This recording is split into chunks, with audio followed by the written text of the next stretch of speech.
Hey guys, I'm Cheka Mendis. I coach Ananda College, and I'm here to provide you a motion debrief on the motion that was on the fourth round of the Wickramasinghe Novice Debating Championship in 2025.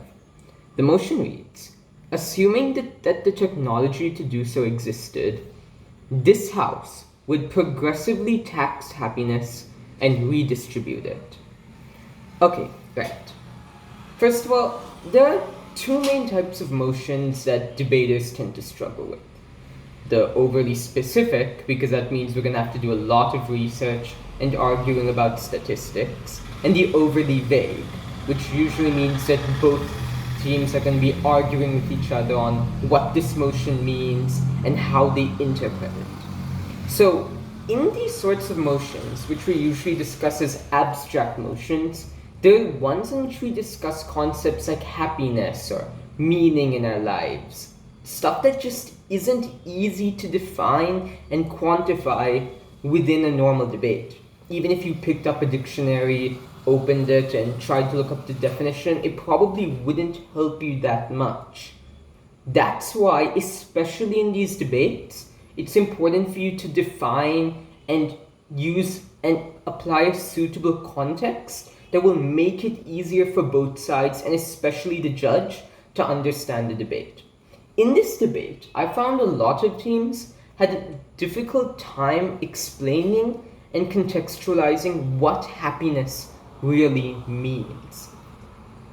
And there isn't one right way to do this, which is what I said earlier, because happiness as a whole isn't something that can be easily defined.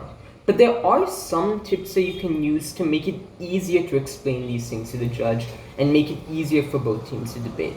Number one, it helps for you to be kind of broad in your definitions or in your explanations. Take happiness. Happiness is something that can be defined in many ways. It can be defined as, having a nice sandwich, or the love of a family, or, taking your dog for a walk. And the benefit of that is that you can explain how these different types of happiness affects people in different ways. Instead of just limiting yourself to talking about these very, very short-term types of happiness, you can talk about how long-term meaningful types of happiness, like the support of your partner, or having, coming home to see your kids and seeing them grow up, and how these sorts of things affect people. Even in other types of debates that discuss abstract themes, it can help to think of the different ways in which we define these concepts and explore them. And also, when you look at these types of motions, pay attention to the wording, and especially using a model or even just a basic idea of how your side is going to go can be extremely helpful. Even for opposition, what can be useful is something that we call a counterfactual. If proposition is going to talk to you about how you're going to be taxing, very happy people more than sad people and redistribute it so it's relatively equal, you need to be telling me about how what exactly do you support on your side? Do you support the world as it is? And if so, what exactly do you support about the present that makes it easier to deal with the current problems? And if not, what do you support? And why is it likely that what you support is going to exist in a world where this motion doesn't happen? Why is it likely to happen? These sorts of questions and discussions are things that you should be getting into before you talk about arguments. And it can be extremely helpful once you finish that and then move on. But fine, let's talk about this motion in particular and the arguments on both sides that you can use in order to win the debate. First of all, you guys need to be contextualizing more than just, what happiness is. You need to be thinking about how this taxation would work, or and try and balance it with the grounded into what real life happiness and what that looks like. There are a few ways you can do this, and you can, both proposition and opposition can weaponize this in a way that makes sense. First of all, you can talk about how happiness is something that's just not set in stone. The amount of happiness in the world isn't something static. Some people get more happy on certain days, or, in an economic crisis, more people are unhappy. This is important because you can use this in a lot of ways for your arguments. As opposition, you can claim, look, happiness is not consistent. Therefore, the amount of happiness that people gain won't be something steady, and that the amount of benefits you get from that cannot be relied on. Or on proposition, you can argue that as more people benefit from gaining happiness and benefit from having this sort of effect on them, that means that the overall happiness of people in the world increases. Why? Because when people are happy, they're more likely to be nice to others, more likely to help each other out, and that increases the overall happiness of the world. So as you can see, thinking about these sorts of practical ideas, while it's very difficult and can be very, very hard to come up with good answers to these questions, doing so will ultimately make your arguments and points so much more rich and believable in comparison to the other side.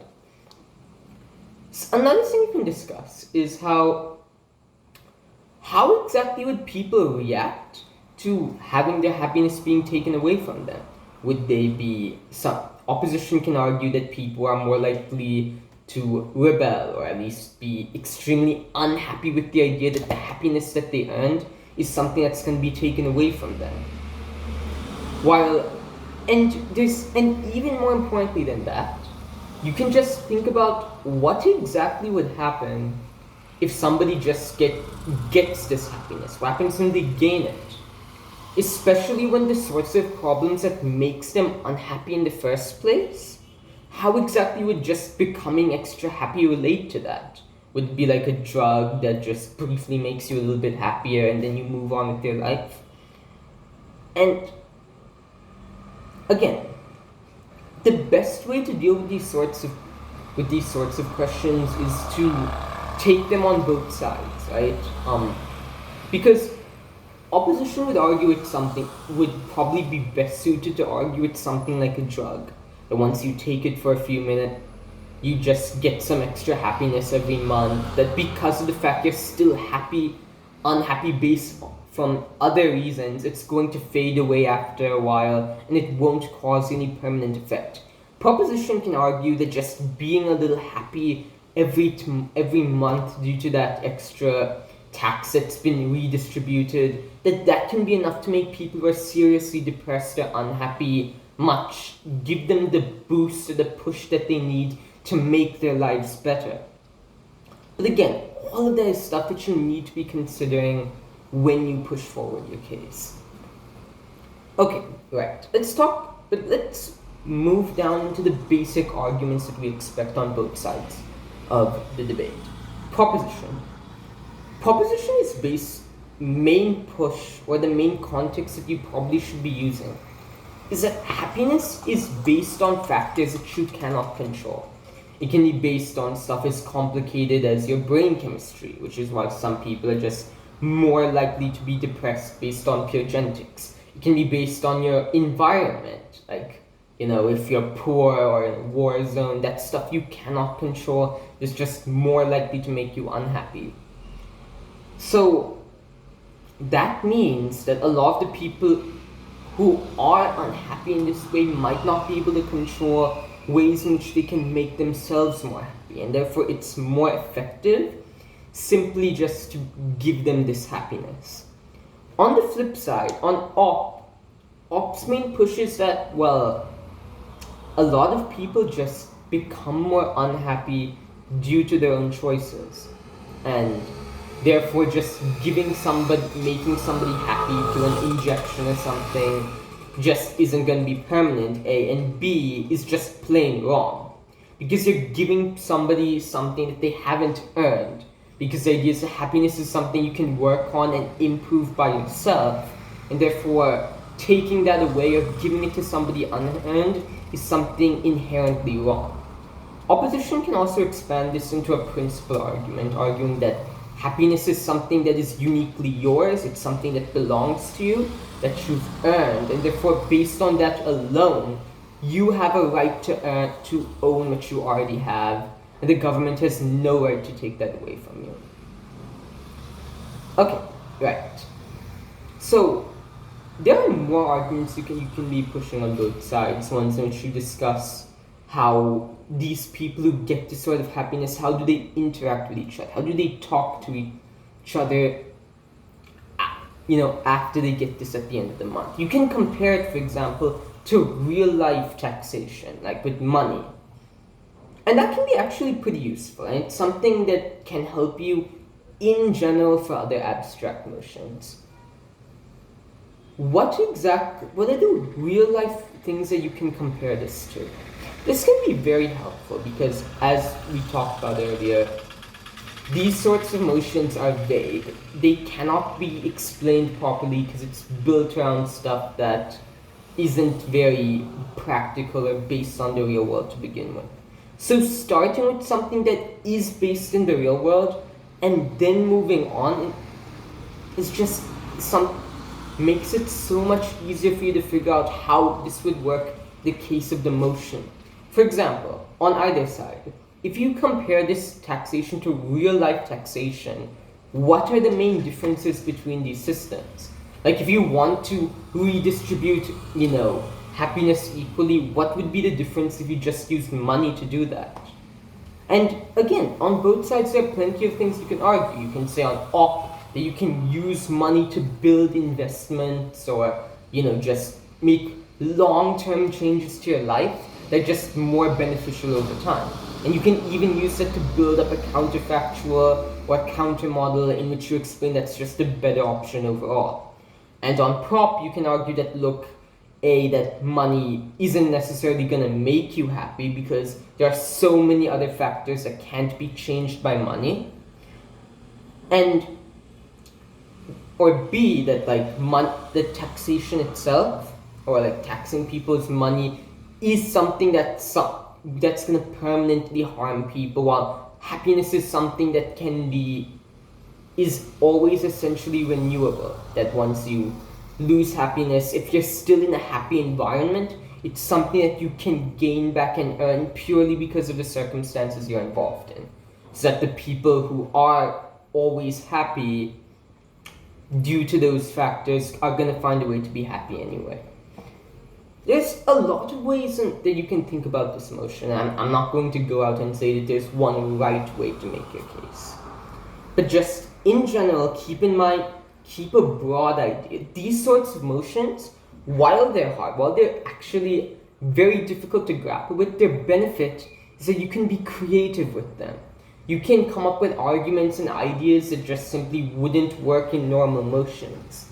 And it just allows you to give free rein to thoughts and ideas that you just normally wouldn't be able to do in other motions. You can make some incredibly interesting arguments. For example, in the Wickramasinghe tournament round I did attend for this motion, one team made the argument that being too happy is bad for you because it makes you overly optimistic and therefore you won't be able to function well in daily life. Which again, it's a really interesting argument, and even if it can be rebutted, I'm sure many among you can come up with ways, it's still something that's incredibly unusual in the world of debating and in most motions and probably wouldn't come up that often.